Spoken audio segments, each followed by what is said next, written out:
today to be joined by Cyril Brun, who is the chef de cave for probably one of my favorite champagne houses, Charles Heidsieck. And Cyril, amazing to have you here today. Cyril has an incredible kind of background in champagne. He is born and raised with the grapes. So there is no one better to talk about this fantastic region and this fantastic product than Cyril. Cyril, thank you so much for joining us today and welcome. Thank you, Dawn. It's a pleasure to join you all. Good evening, everybody. So we're going to have a bit of fun together for tonight during those crazy times. And of course, as you know, someone very famous in Champagne from another house, from my birthplace, i.e., just to name her, Madame Lily Bollinger, was mentioning in one of her very famous motto that you should not wait for any occasion, I make it short, to drink champagne. And I think that's what we need to do, especially in those days. And so, it's Wine Wednesday today. Yeah, exactly. Yeah. What better wine? It means it's the third time you have an opportunity to drink champagne in the week. I love it. Perfect. Yeah. So we are going to cover a few different elements from the winery. We're going to start with the origin of the winery, with a few elements about the founder, Charles Heidsieck, and then of course we will cover the elements about wine and winemaking, viticulture, and any other facets you might be interested to talk about. So I'm just going to display a few slides, and don't be afraid, and feel free to stop me when you need extra explanation. I mean, I think the fact that Charles has such an amazingly rich history, and you know the origins of the word Champagne Charlie, which I know you'll come to talk about, and I think that's always something that's very much attracted me. And actually, one thing could you touch on just maybe briefly is the relationship with Team Piper and Charles Heidsieck, because I think oftentimes people get very confused by you know the family, as it were. Sure, of course. I think it's very interesting to introduce, and we come back to what was the history of Champagne, especially in the 19th century, end of the 18th century and 19th century. We observed that there were some Germans that came to Champagne to settle up some winery to make champagne, yet they had the expertise in order to make wine, and they were probably better in winemaking than what was the Champenois at the time. And of course, those families, they just friendly invaded France at that time, and they created some very successful winery. And you have a lot of names in Champagne that are related to German profile of name. To name Redrer, Bollinger, Tettinger, Heidsieck, you have many of them that have just developed some very successful winery. So in our case, that was the Heidsieck branch that came from Germany, and they settled in Champagne first time in 1785, and they created a winery called Piper Heidsieck, because that was created by Mr. Heidsieck. And then after that, there was two family meeting together, the Piper and the Heidsieck family, creating Piper Heidsieck. And so Charles Heidsieck, the gentleman at the top of the slide, was a grandnephew from the founder from Piper Heidsieck. And as a young guy, he were dreaming of creating and running his own winery. And he wanted to take a bit of distance with his grand uncle, because he had innovating ideas. He wanted to conquer, once more friendly, what was the new world at the time? America, North America. We can't see the slides at the moment. I think we need slides. Oh. Let me see what's happening. Let me check what's going on now. This is the joy of Zoom tastings. That wow. I'm terrible with those things. Let me see. I mean, I think what's really fascinating in Champagne as a region is that actually there's so many families that married and you know created all these different houses. I think that's been something that's really, really interesting. And of course, If we even go even further back, it's based on a lot of the monasteries and things. So Champagne has such a beautiful, beautiful history. Right, back, the slides are up. Can you see something? Absolutely, it's perfect. Okay, good. So the gentleman at the top in the center is Charles Heidsieck, and he was born in 1822, and in 1851 he decided, so he was 29 years old, 1822. So next year we are going to celebrate the bicentenary of the birth of Charles Heidsieck. I feel there might be some very exciting wines coming for that. No, forget it. Nothing. So at the age of 29, he decided to create his own business, his own winery, and with one idea, among others, that was to bring champagne to America. And at the time, it was an even non-existing market.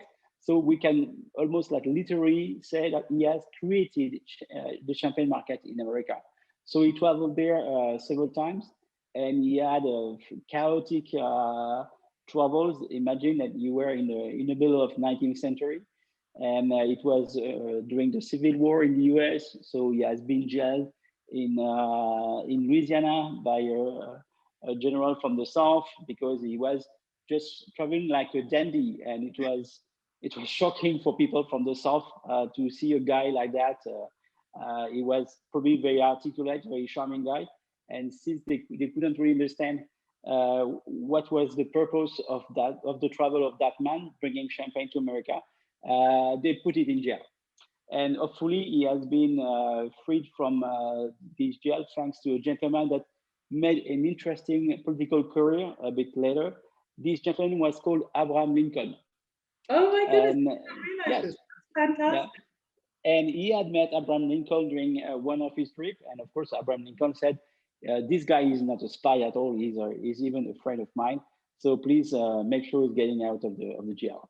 So he had a few anecdotes like that, with the chaotic travels he had during that period. So he came back and forth between the US and France. And in the meantime, he had gone through bankruptcy.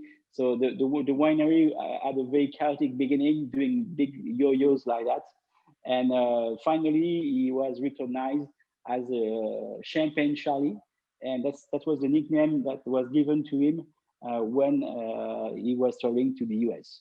And as you know, Champagne Charlie, it might ring the bell to all of you. And so an element which is very important, that's what you see on the lower part of the slide on the right-hand side. That's the Crayère, and he had the opportunity to choose between purchasing vineyards or purchasing cellars. And he decided to purchase cellars because at the time the access to grapes was much easier than nowadays. So no regret to have that, because very likely thanks to that we have created the style that has the uniqueness of the one we still have today. And I think we are probably the most beautiful cellars in Champagne. Yeah, and if we could talk a little bit about the Crayères, because they're so amazing. I mean, if any of you have been to Champagne, especially in some of the more sort of stunning ones, like Heidsieck, like Brun. I mean, these are basically, you can see the soil of Champagne, this chalk, which is just amazing. And they're incredibly cool. They were originally, it was a lot to do with the Romans, I believe, and not mining, but they're, what's the word? They were dug by the Romans, exactly, yes. And technically, they have been unoccupied for centuries. And just when Champagne was invented, people were looking for some storage spaces. And they found that very specific spot in Reims called the Butte Saniquaise, where you find all the classic Crayère Champagne house, like Tétinger, Ruinart, Heidsieck, Pommery, and Verflico. And only in that very unique spot in Reims, you are going to have those very unique architecture of Crayère, which are those like 30-meter high kind of pyramid dug into the chalk. And I mean, the key is that they're perfect temperature for long maturation, and we'll come on to talk about the ageability of Champagne and the development of it in the bottle. But they are. I mean, I do recommend that anyone who can go to the Champagne region, because it is one of the most beautiful regions in the world, but these cailles are like nothing you've ever seen before. They're absolutely fantastic. So definitely worth a visit. But no, sorry, Cyril, I thought I would be quite interested to talk about them. I totally agree. It's a must see. Whatever you want to visit, the one from Charles Heidsieck or Renard or Pommier or Clicquot, at least visit one, because that's something you will keep in mind for many, many years. If we go a little bit further into the history, that's you have the very early creation, and you have the depths of the creation, and yet you can see that very easily we were already reaching very successful amount of sales in the US, because even in the beginning we were already selling 300,000 bottles in the US. Wow. It's a lot, and to be honest, I would dream to sell as much nowadays. but it's another story. And you see that once more you have some yo-yos. You have the bankruptcy from 63 and 68, and then they recover and they restart the conquest of Europe. And during the meantime, there was still some very good business in the US. And then you have what we talk about the glory days. So the very beginning of the 20th century, there's a worldwide expansion, and we are celebrating this year the centenary of the prohibition in the US. And during that period of forbidden consumption of alcohol and banned alcohol consumption, we have never sold as much champagne as during that period where champagne was forbidden. I think we're same in lockdown in the UK, but it's just yes, I really understand the concept. That's something we can easily understand as well in France. And so after that, sadly, when champagne became legal again, the champagne sales have never kept the same attraction or the same attractivity. Yet we had, during the studies, until the 1985, we have just really built some distribution network, and we have become a global and international champagne brand, reaching the highest amount of sales ever. And if you look on the right-hand side, you see that in 1978, so it's quite some time ago, we were #1 champagne in 22 countries. Mm-hmm. So we were much more bigger and visible than we are currently. And yet the big change came in 1985, when most of the members of the existing and creating family have sold their shares to Rémy Cointreau at the time. And so we have been part of Rémy Cointreau for quite some time.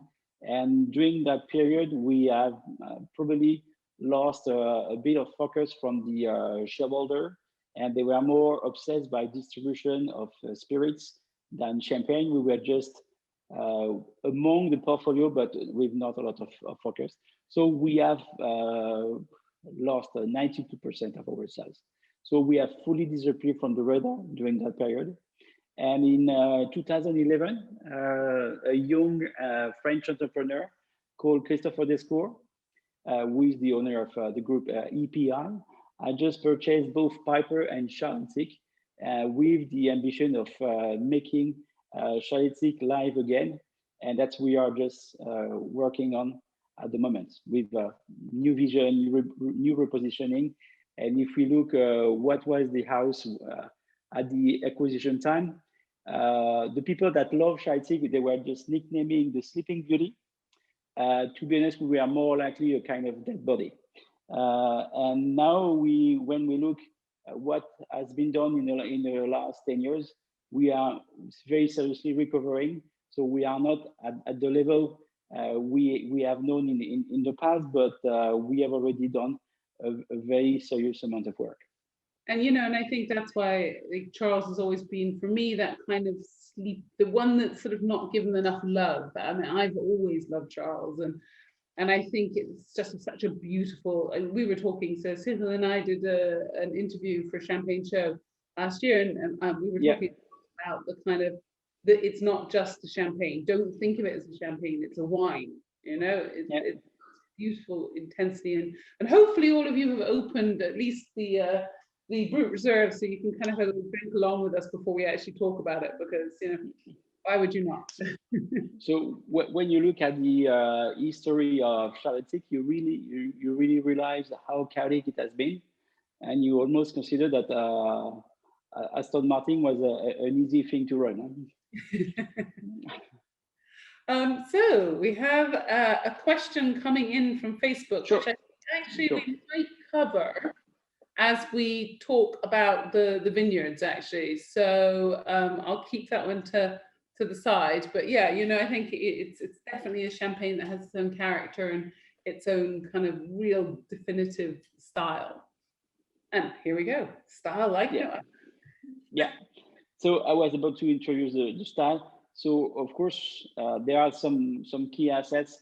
So once more, open discussion. Feel free to ask and to comment those different elements. So one of the key assets of the style is really based on the huge amount of reserve that we involve into the non-vintage. Typically, we still talk of a minimum of 40%. But we are more likely now exceeding 50% of reserve wines in the most recent blends. So just to kind of recap for maybe people, so the reserve wines are the wines that go in, that are from many different vintages that go into the blend, and we'll talk a little bit about them before, but they're really, the higher the percentage, and if we kind of look at the average, let's say Grand Marque, it's probably more around 20 to 30%. Would that be about right? Probably it's a bit lower than that. Yeah. It would be more likely 15 to 25. Which then, if you look at it, and what you have to kind of remember about these reserve wines, and if you're tasting the Brut Reserve right now, you'll get this amazing amount of sort of depth of flavor and intensity, and it's not about sort of young fruits. There's a lot of kind of more secondary notes in there. That's that amazing amount of reserve wines. And when we were talking last time, I always knew you had a very high percentage, 40, but I was so blown away by the fact it's almost up to 50% now, because that's a lot. So I think there are now very interesting comments that we can say about that about such an amount of reserve. We observe a global warming that is impacting Champagne as any other one region. And having 50% of reserve wines is really creating naturally more stability to the style, to the blend. We get natural consistency because we are only impacted at 50% by the fresh wines. And the fresh wines that we observe in the last 10 years are just doing yo-yos more than ever in the history of Champagne. And so having such a proportion of reserve is really helping us to maintain consistency. And I guess with those, it's like you're almost like a painter. You know, if you need a little bit more yellow, you go to the yellow tank.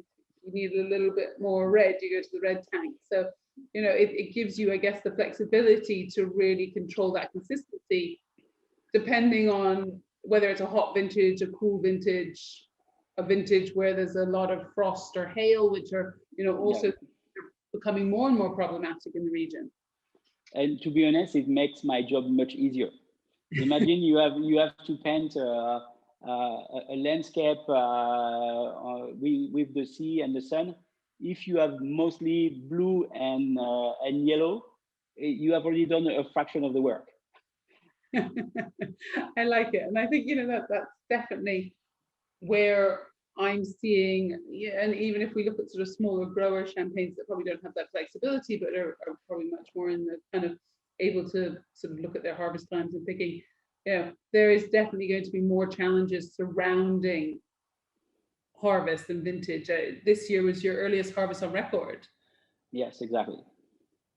And it has quite some severe impact on the style. And it makes the job becoming more and more complex, because we are just shaking a little bit the basements of everything we have learned and known for many, many years. And it's creating new challenge. And I'm happy to have 50% of reserve. It makes my job much easier if I had just 10%. Another asset which is key for us is the time. And time is on our side, and we do consider that time is almost the fourth varietal from Champagne. As you know, we have Pinot Noir, Meunier, and Chardonnay, and we tend to say at Charles that the time is the fourth varietal we use because it has such a strong leverage effect on the style that you cannot say I have 50% of reserve and not let enough time to those wines to fully express. And I do consider that when you have a lot of reserve, it doesn't mean you will have to bring champagne earlier. I think at least if you just keep the same lees contact and aging time, you will just develop and amplify all your characteristics. But you will not get a wine that should be ready to be released a little bit earlier. And I think something that's quite interesting to point out here is that Krug non-vintage, the Grand Cuvée, also has an average age of around 10 years. And, you know, if you're looking at the price point between Charles Brut and Krug, they're quite different. So, you know, it's quite interesting to look at that, because for me, actually, it's one of the things that makes Charles such great value as well, because you're getting these old wines in there that, yes, of course. So if you calculate rapidly what is the age of a bottle of Charles, in many cases our non-vintage bottle is older than most of the vintages from the competition you can find on the market. Which in itself is incredible. And you touched on the grape varieties there, and I think that's something that people are often quite interested in, is that, you know, a lot of champagne houses, when you're making a blend or when you're making a vintage, are blending between Pinot Noir, Pinot Meunier, and Chardonnay in varying proportions. So someone like Henri Giraud might have 80% Pinot Noir, as an example. So what are your rough kind of proportions? Because I know it averages sort of different on years, but you know, what are your kind of basic principles? Typically, I will talk about that on the next slide. I'm just going to finish the next 3 points, and I will cover that on the next slide. To come back on what is also very important, but yet it's not unique to Charles. That's the chalkiness we get in our wines, which is definitely linked to the soil and subsoil. And it's a true chance that to be in Champagne. It's probably also why a lot of people, they tend to try to copy Champagne, but yet if you don't have the chalk and the soil and subsoil, you will just approach at the best what we are doing, but you will very hardly pretend to get a carbon copy of what we are doing. Yet it's not unique to Charles, but all the grapes we are using are really planted and have the roots in those chalky soils. That's something that is part of our style, at least. Then, of course, we have a very severe selection of different plots. And outside 320 villages in Champagne, we are going to select our grapes from roughly 60 different villages. So it's a very severe selection. And it means that we are going to be predominantly focusing on Grand Cru and Premier Cru. And that's something quite unique. That's what most of the winery do for the premium range, but yet we apply that for us even at the non-vintage range. And we are using a very small fraction of Thai. The Thai are the juices that comes in the second phase of pressing. And sometimes they are good, sometimes, and most of the time they are not so great. And so we are a very discerning policy of using a very small fraction of Thai only. So we like to try to show all the complexity of Champagne, especially when we try to create opposition between different elements. I've just to note them, richness, freshness. Many people, they feel like that when you have richness, you will hardly get freshness. I'm fully convinced that you can get both. Same thing for tension and weight and power and finesse. That's something we want to really express, and we want to showcase that Champagne can be really, really multifaceted. And I really dislike when people try to describe a wine with just one or two words, because it's rarely enough to describe the complexity of a Champagne. And I think the one thing, you have to think about is if you're using different grape varieties, if you're using different vintages, if you're using different areas, all of that adds layers into the wine itself. So, if you think of the soil, if we kind of take it as a wine as opposed to anything else, the soils are very similar to Chablis as an example. Burgundy, these chalk soils. Think of Chablis. Chablis has really lovely freshness. But then think of Burgundy, which has richness and weight and power. It's the same. It's the combination of so many different elements that give you so much complexity in champagne. And I think you're right, people forget about that sometimes. They just think it's something you pop and pour. Yeah. Sometimes I have some talks with sommeliers or bar managers, and they say they talk about mixology. I just explained that champagne is the world champion of mixology. Myself, to make the non-vintage, I involve more than 150 different components. There are very few cocktails that can pretend to say the same thing. Absolutely. And one of the things we talked about the last time was I was saying that actually for me, the chef de cave is very similar if you're looking at it from a spirits perspective as the master blender. They're taking so many different components and putting them together that actually, for me, it's the one wine that is the most made by a human. I think, of course, there is a lot of other wines that are made in terms of in the winery and things, but this one really has an imprint of the person that's making it more so than maybe a lot of other wines, which I think is hugely interesting. So just to come back to the topics of grape varietal, I think it's interesting to talk about the style with the wine that is conveying the style, which is the non-vintage in our case, and in the case of most of the wineries. So we are going to have two fractions of wines. We have the fresh wines from the most recent harvest, and we have the reserve. And we are going to divide those two fractions for the fresh wine in three different parts.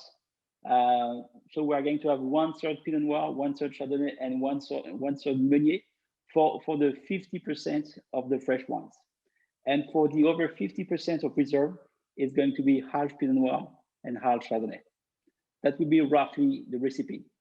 So the figures you see on the slide is when we were using for easier calculation, 60% of fresh wines and 40% of reserve. Keep in mind that now we have just elevated the cursor of reserve to touch 50%. But the philosophy is remaining the same. For the fresh wines, 1/3 of each varietal, and for the reserve, half Pinot Noir, half Chardonnay. And for those of you who don't sort of really know what the grape varieties are like in Champagne, it's a very, very, very basic way, because it very much depends on where you're harvesting and, Yes, of course. So the Pinot Noir and the Meunier are the black varietals, but they have black skin with white juice. And so meaning that you can pretend to make white wine from black grapes when you are going to press very quickly and at a low pressure. So once more, it's a positive opposition quickly, but with low pressure. And yet, of course, they are going to differ in terms of profile. The Pinot Noir is going to bring more structure, more body, when the Meunier will be more on the fruit side and will be lighter with a shorter aging potential. And then you have the white varietal, which is the Chardonnay. So Chardonnay is quite popular everywhere, one of the most planted white varietal in the world. And in Champagne, since we are planting the Chardonnay on a very chalky soil and subsoil, we are going to be able to encapsulate this minerality, this kind of salty, iodic profile from the Chardonnay from Champagne. So it's going to be the main ingredient for the Blanc de Blanc. And we have two Blanc de Blanc among the range of Charles, the non-vintage Blanc de Blanc and the Blanc des Millénaires. And for the other varietals, the Meunier is only used in the non-vintage. We are not going to use any Meunier for the vintages, and of course not for the Blanc de Blanc. And we have the Meunier in the rosé non-vintage, since a significant fraction of the blend of the rosé non-vintage is made from the blend of the Brick Reserve. Brilliant. No, thank you. Because I think sometimes people aren't 100% sure what each kind of means. And it's quite interesting if you go out and try like a more Pinot dominant versus say a Blanc de Blanc, 100% Chardonnay. And then when it's a blend of the three, because I think you really start to understand the character of the wines. And I think people are very familiar with Pinot Noir, they may be very familiar with Chardonnay. Pinot Meunier is kind of like, I always think it's the lost grape of Champagne, but actually some of the wines that I love the most, because they have this lovely fruit behind them, are from Meunier. Yeah, but I think the Champenois, they rediscover the beauty of Meunier.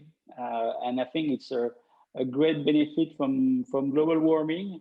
Many people, they were considering Meunier as a kind of secondary player within the blend. And to be honest, it has never been the sensation we had at Charles. And I would not be able to make the Brut Reserve without Meunier. And I tend to be probably going to push Meunier a bit further in a few years, because I feel like there's more and more interest, and especially I will be tempted in the future to put a bit of Meunier as reserve. That's something which is very seldom. Yeah. Really, really interesting. I mean, I've tasted some 100% Meuniers, which are just delicious. So that really excites me, because I think it's you're right. It's that undiscovered grape, and you know, if we're going back to that idea of kind of global warming and things, it's looking at the things that can help you keep the character of Champagne without sort of going around and growing Syrah and making a spark. Exactly. Yeah. And this year we have several tanks with no malolactic fermentation and Meunier, and it's quite interesting. So for those of you who don't know about malolactic is the conversion of what we call the apple acids, the malic acids, which are sort of crisp and fresh, to the lactic acids, which are those more milky, sort of softer acids. A lot of Champagne houses allow their wines to go through malo because traditionally Champagne was just so high in acidity that they needed to kind of temper that. There's some famous houses that don't put their wines through malolactic, but I think that's probably something we'll maybe see more and more of, less people, because the grapes have naturally got less of that malic acid anyway. That was so in the last 20 years, we were just fighting to get the right maturation. And now the challenge of today and the future is to get the right acidity. Yeah. So we have moved from an excess of acidity to an excess of maturity, almost like. And it was super fast. It took like 20 years, which means at the scale of Champagne history is just nothing. And one thing to really point out about the Champagne region, they are doing a huge amount of work in the vineyards, in the wineries, to really protect the environment and to make it sustainable. And one point that's really key is that's not necessarily organics, because organics use a lot of elements that maybe aren't good for the vineyards. It's looking at sustainability as a whole. So, you know, I think the Champagne Noir are really leading the world now, from going from a position of being quite bad in the vineyards to actually one of the more positive regions that are really working on it. I think it's very interesting. And so in the winery, we are fully certificated for sustainability. So we have HVA. So that's the best thing you currently you can pretend to get in Champagne. We are experimenting a little bit of fully organic on a tiny and marginal amount of our vineyards, just to learn. I just feel like that we need to experience by ourselves. Of course, we observe what some other people are doing in Champagne, outside of Champagne, but yet we need to do our own experience at Charles. And this is maybe a nice time to ask the question, because you just brought up your own vineyards. One of the questions earlier were, how old are your vines that you guys own? So to be very clear, a lot of the big Champagne houses will buy in grapes from people they've worked with for years, from new people, but the percentage that you own yourself, what is that? And you know, how old are those vines, and how important is age? Actually, probably a very key question is aged vines even relevant for Champagne to a degree? So we own a little bit less than 100 hectares of vineyards. which is representing about 9–10% of our needs.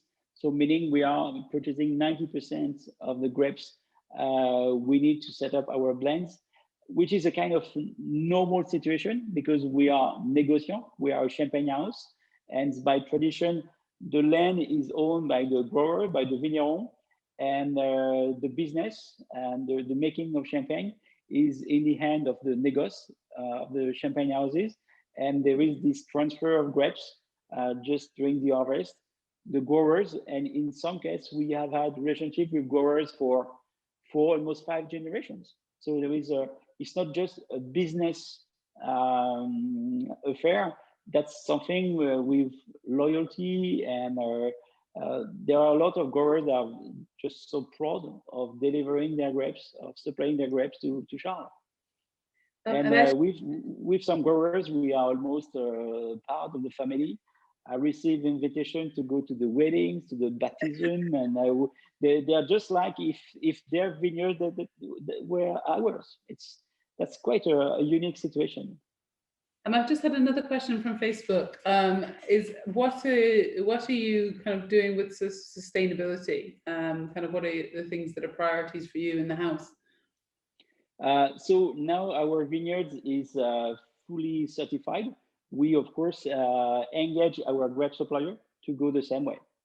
And I think it was very important for us to get that certification, because we want to showcase to people that if I can do it, I can ask you to do it, because I have the experience. I know it's working. I know what you should do, what you should not do. I can help you. I can give you some advices, but the cap is very clear. You have to go in that direction, and soon. Yeah, and as I said before, I think the Champagne region is really leading the way for wineries in the world. And we're accelerating. Yeah, we need to accelerate. Absolutely, 100%, 100%. And it's quite interesting, because I think the more work you do in the vineyards, the better the grapes, the healthier the grapes are going to be. We know it's tried and tested. The more time you spend in the vineyards, the better the grapes, the better the grapes, the better the wines. Yeah, and we talk about winemaking. There is no magic behind winemaking. It has to do with intuition, with your capacity of forecasting what will be the future of different wines. But nothing happens by accident. I've never seen any good wines being made from bad grapes. Yet you can make bad wines with good grapes. I won't give any name. I could give a few, but I'll be quiet for once.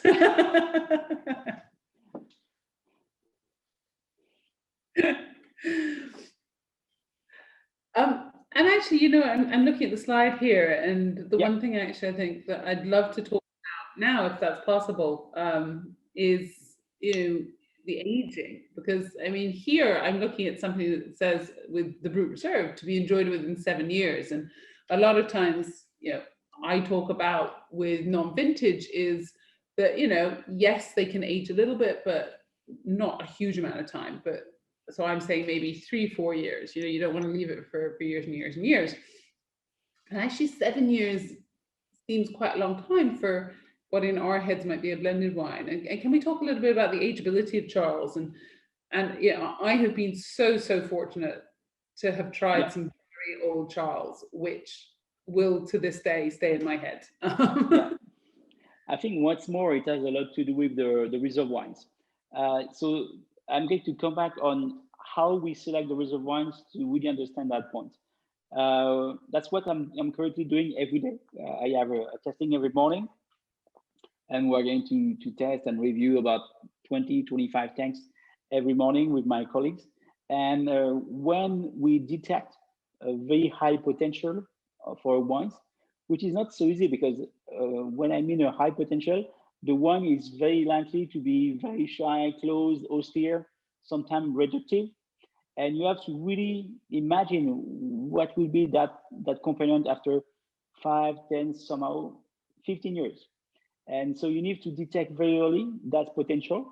And when you have wines with such potential, when it's going to be involved in the blend, 5 years, 10 years, 15 years after, you still have this DNA of very slow aging, very slow pace of development. So when you involve a lot of those wines, now 50%, you have to accept that you are going to create a wine that will age very slowly, very gently. And while aging very gently, it's going to reveal many different hidden facets that you won't even imagine when drinking it young. That's why we recommend that you buy a lot of champagne, you drink it young, medium age, and old. And I think one thing that's like really kind of key is that if you have bought a bottle of Charles and you want to keep it for 7 years, non-vintage, please don't leave it in the kitchen. Yes. Please keep it on its side, flat, and please keep it a nice dark, cool place with not a lot of vibration, because what I often come across is people have been like, oh yeah, it's been sitting in my grandmother's kitchen by the cooker for the last 7 years. No, that died out. Next to the fireplace in Scotland for 20 years. Yeah. And you can get another better advice is to have a Magnum. Yes. Oh, yes, absolutely. And actually, what might be quite interesting is, talk a little bit about that and why that, if you have a half bottle, it's going to age a little quicker than a normal size bottle, 750, and then into a Magnum. Well, I mean, you could go for a Nebuchadnezzar, Cyril. I mean, that's not beat about the bush here. Yeah.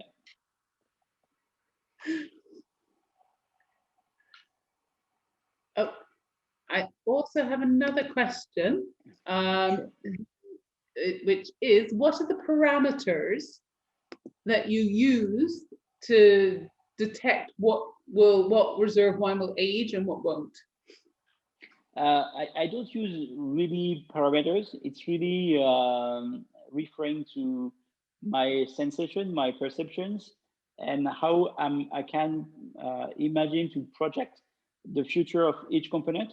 Of course, we do analyze different parameters like acidity, like the pH, alcohol. I mean, the classic data that you do during winemaking, but I don't consider those as so relevant when judging and selecting which one will be a reserve or not.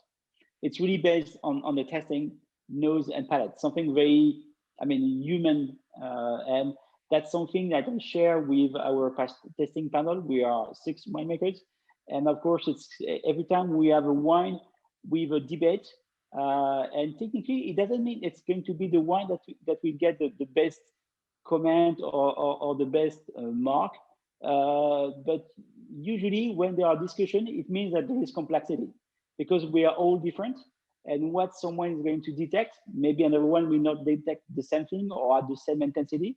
But yet, when there is discussion, it means that there is something interesting. And sadly, when everybody agrees, most of the time that's something a bit too monolithic to become a reserve.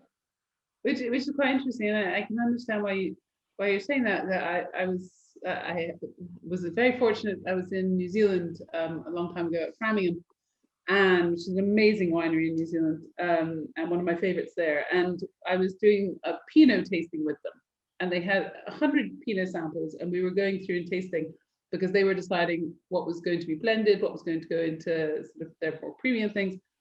And I taste on quality, I'm like, it's good, it's bad, bam. And actually, it was the most interesting day for me because suddenly I realized that if something was quite fat and rich and round, and then there was another wine that was sort of very acidic and tannic, actually those together would be perfect. And the one I really loved wouldn't be that exciting. And I think it's a really amazing skill. And for those of you who have never tasted Van Clair, which is the still wine that is possibly, the fact that Cyril has teeth is quite incredible. It's a miracle. I got a stainless steel stomach. Yes, as well. No, to be honest, you get used to this kind of aggressivity, and you tend to enjoy. I think it's sadomasochism in terms of winemaking, but that's something that is probably the most exciting part of our job. And the good news, it takes several months. And every day at 11, we all observe a big smile in the team, and we know that that's really what makes the beauty of the job. Yeah. Brilliant. So, do we want to talk more about the Brut, or do you want to talk a little bit more, go on to the Rosé, or I don't know what you're... So I got the rosé, which is, I mean, basically very similar to the Brut, since I'm going to use a significant amount of similar wines to enter in both the Brut Reserve and the Rosé Reserve. There is a much more focus on fruitiness for the rosé, since that's the wine I really consider to be more aperitif friendly. Yet when you age it, it becomes very, very food friendly as well. But the idea is really to capture the beauty of Pinot Noir, especially on the fruit side. And to make the rosé, we are going to add a fraction of red still wines. So the red still wine we use is sourced from l'Hérissé. L'Hérissé is in the very southern part of Champagne, and just before the Burgundy border. So after that, it's a strange country where they grow Pinot Noir and Chardonnay, so scary place. And so we have not picked that place by accident. We have already a little bit from the Burgundy profile and flair within l'Hérissé. And l'Hérissé is also very interesting since it's the largest village in Champagne. So you have a lot of diversity within the village. You have young vines, old vines, you have full south-oriented, southeast, full east, and you can really pick exactly what you need as a winemaker. So technically, we are going to involve 5 to 6% of red still wines, meaning that we are going to be in a very light pink profile of color. Yet, to be honest, I don't pay so much attention to color. Color is not a target, it's more the result of blending red and white. And to me, I'm not obsessed by getting the same color. You can have sometimes a bit paler, sometimes a bit darker. I don't really care about that. What is the most important part is the same sensation in terms of nose and palate to have this consistency. And actually, I don't know if you can come off screen share for 1 second, because I wanted to show people how to open a bottle of champagne properly. Because it is one of my biggest bugbears. That those of you who know me will know that like opening a bottle is hugely important. And I worked as a sommelier for 10 years, almost. And so, you know, in a restaurant, you don't just let that bottle go, because the amount of pressure in this little bottle is huge, and it can really damage someone. So a lot of people kind of like just let the cork just go up into the atmosphere. For me, the perfect opening of a bottle is you put your thumb on the top, you keep the cage, which is the metal thing that holds the cork in, complete. And the key is, and that gives you actually a better grip if you just loosen the cage and then hold on, and then you turn the bottle, not the cork, and you'll feel the actual pressure coming out of the bottle. And just literally, just very, very, very gently. And it should be a little fart, not a massive trombone, is what I would like to say on that one. And you know, it's really important, one for health and safety reasons, but no, also because, yeah, you don't want to waste any champagne by opening a bottle and letting all of the bubbles go everywhere, because frankly, I prefer my champagne in the glass, not on the floor. Sorry, Cyril, it's one of my little bête noires. Well done, and you managed not to kill the pink flamingo behind you. I love my pink flamingo. So no, sorry, Cyril. So maybe a few elements about the glassware and the pouring temperature. Never be afraid of using something else than a champagne flute. Most of the champagne flutes are quite crappy.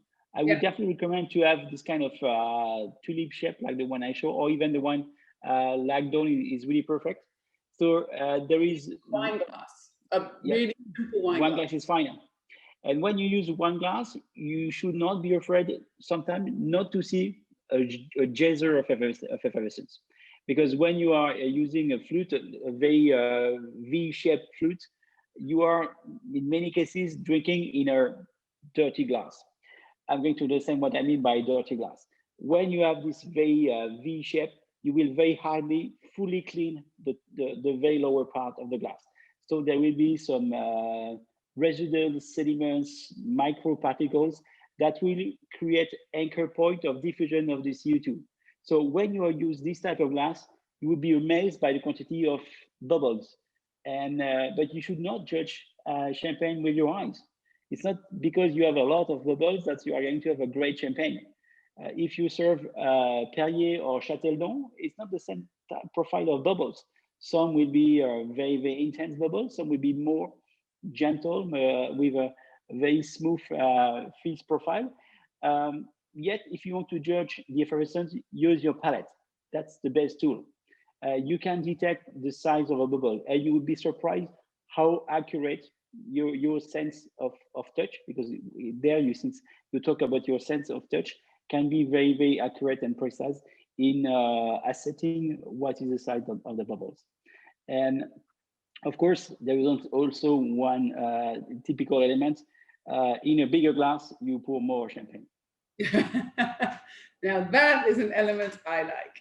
And you're really right, actually. I think, you know, if I don't know if you guys can see my glass, but it's fairly still. There's some very small bubbles, but it's, and you know, I as working as a sommelier, you get that a lot. People being, oh, there's no bubbles in my champagne. And I'd be like, taste it, because you also the quality of the bubbles. So some bubbles, when I taste, I find them very aggressive and they kind of tap your palate and almost froth in your palate. A really great champagne, you should just have this really beautifully, elegantly gentle kind of movement of the liquid around your palate. And for me, that's a sign of a very good champagne, is that just very, very gentle, but sort of well integrated bubble that just allows the wine to kind of open up in your mouth. And I think it's really totally key. And the one thing, don't ever drink out of a coupe. No coupes. Coupes are bad, bad, bad. Those of you who have had tasting with me before, no to coupes. Cannot agree more. And something which is kind of typical to Charles, we talk a lot about texture when we think about Charles Heidsieck champagne, and serving it in a larger glass is going to really create a viscosity and unctuosity, which is not linked to the sweetness, not linked to the sugar, but really linked to a more integrated profile of bubbles. And that's something which is a signature at Charles.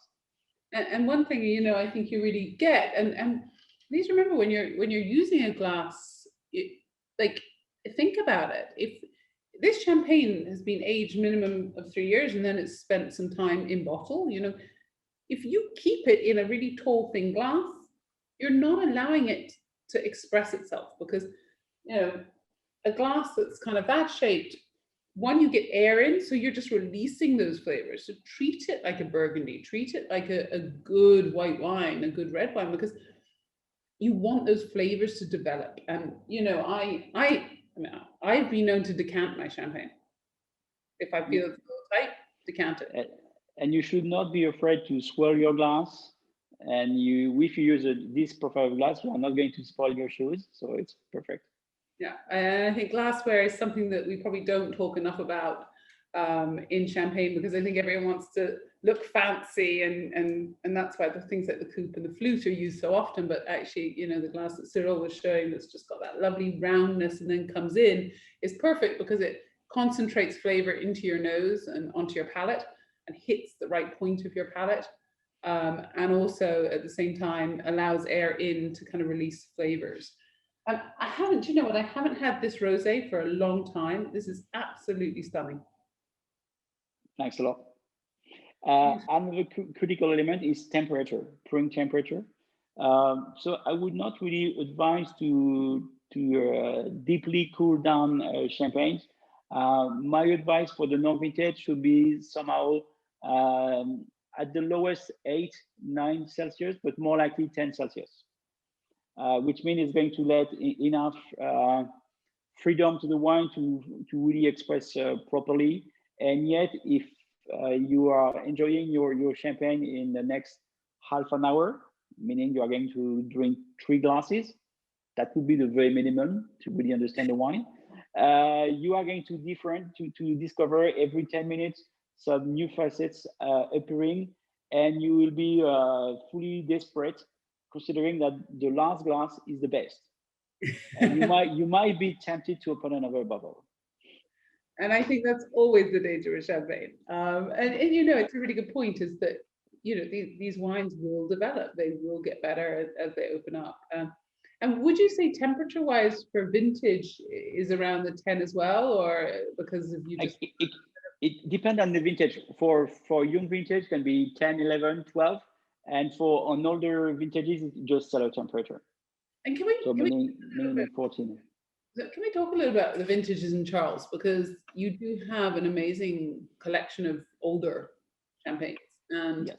You know, can you talk a little bit about vintage and sort of maybe give your sort of top 10 in the last sort of, or not top 5 in the last sort of 15 years, 10, 20 years that you think are like the ones either to look out for, or the ones you think are drinking beautifully now? So I'm going to start with the one that I prefer to drink beautifully now. It's very fresh memories, because it was last week. I had a bottle of vintage 2000, which to me is really now at the peak. That's really marvelous wines. So forget about this kind of zesty profile. It's all about caramel, honey, butterscotch. It's rich, opulent, and yet you get this kind of more like dried citrus, but on the second phase. That's the beauty of that vintage. Normally in a champagne, you start with freshness and you finish with something more like toastiness, and yet in the 2000 it's the opposite. You start with this kind of blonde tobacco, butterscotch elements, and yet when you have the third glass, the famous third glass, when the bottle is almost finished, you will really feel like there is a kind of ritual factor from something like a dry lemon, dry apricot that brings a bit of freshness. So 2000, that's my absolute preferred to drink at the moment. My second choice would go for the 06, which is a much fresher wine, but thanks to its profile, the 06 is very mouthful, generous, and that's something you can enjoy now. When I drink, I just feel like I'm just eating bonbons. You just cannot stop because it's so delicious. So you are drinking a wine that is very close to its peak at the same time. So that's for probably my 2 favorites. If we go on a much larger spectrum, I do like the Blondie Millionaire 95. Oh. So this champagne has become a legend in the wine industry, and hopefully I still have a few bottles in my private cellar and of course in the winery, and you feel like that time has had no impact on that champagne. Now the wine is 25 years old plus, and you enjoy a bottle of that caliber as an aperitif, so because it has still the capacity to maintain the freshness and to capture the beauty of this mineral salinity that is typical to champagne. That's incredible. It's beautiful. That was the wine I celebrated with when I passed my Master of Wine. That was pretty good choice. Fantastic wine. Yeah.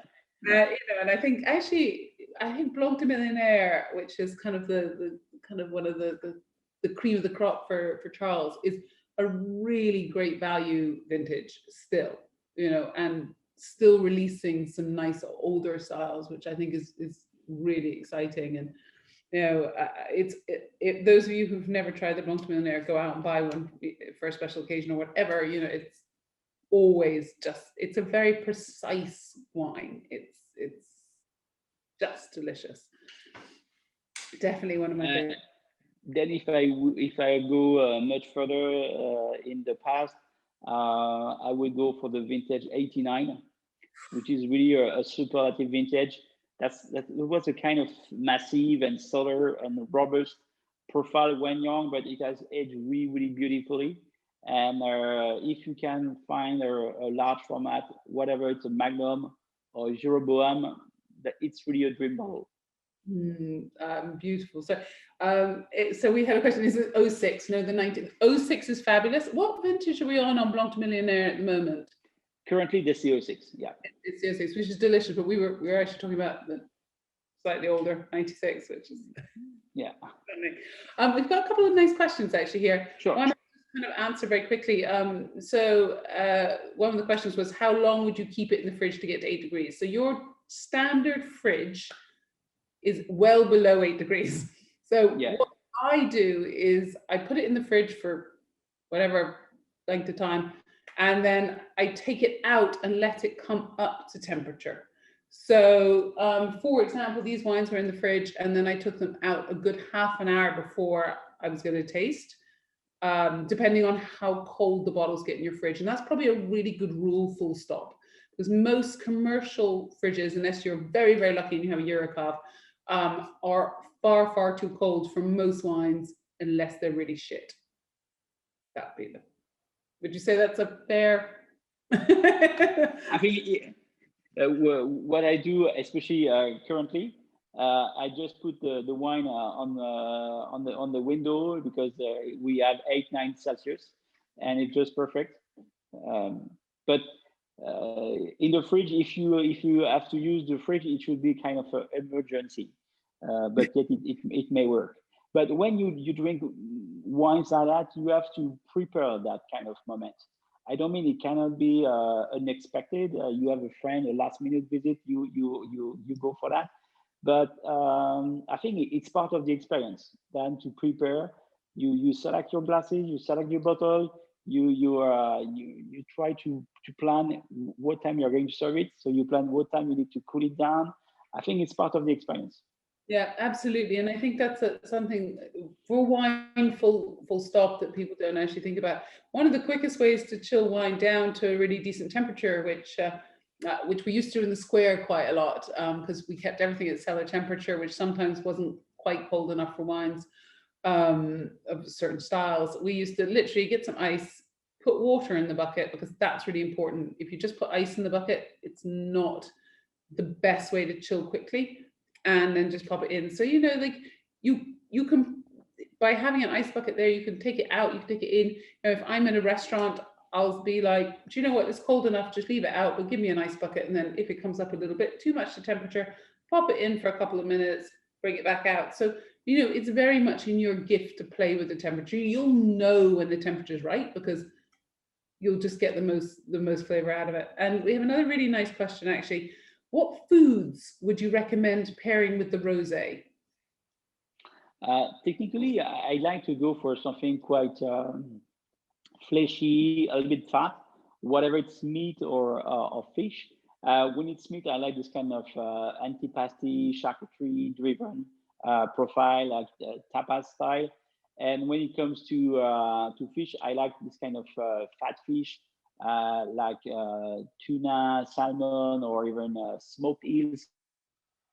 Ooh, smoked. I like this with rosé a lot. Yeah, because you have this kind of saltiness with this kind of crunchiness from the eels that goes very, very well. And I think also I'm not that kind of people that is going to put strawberry in the glass of rosé. Just forget about that. It's so cliche. And I think there's also with something like that rosé, because and actually with the Brut Reserve, because there's so much weight to them, because there's so much texture, you can get away with meat with these. Even some game, a really light game. So if you have a little bit of maybe some partridge or pheasant, or even a veal or something like that, it will cope, because there is richness, there is weight, there is kind of roundness to them that can cope with meat. And yet, absolutely, those fattier fishes. In my head, I was just tasting the rosé, thinking, "Oh, I could do with some monkfish with some chorizo and." and you have to keep in mind that in the rosé, that's the only champagne with a little bit of phenolics, a little bit of tannins that are coming from the red wine addition, and it's really capable to fold a little bit of fat you can find and source from the meat or from the fish. And I think that's, you know, it's really easy to pair champagne. Champagne's a great partner with sort of hard cheeses. You can drink champagne through a meal. I've said this probably 100 times, but you know, one of the best food pairings I've ever done in my life was with Dom Perrin Enoteque, and we had the same wine in the glass the whole meal, but every time the wine went up a degree in temperature, we got a new course. And it was possibly the most mind-blowing experience in food I've ever had. It was La Caille, which if you go to the Champagne region, you must go. It's the most amazing Michelin star restaurant. Two Michelin now, I think. Yeah, correct. But you know, never discount food and champagne. It's not just something you should open as an aperitif. I could quite happily drink it all day.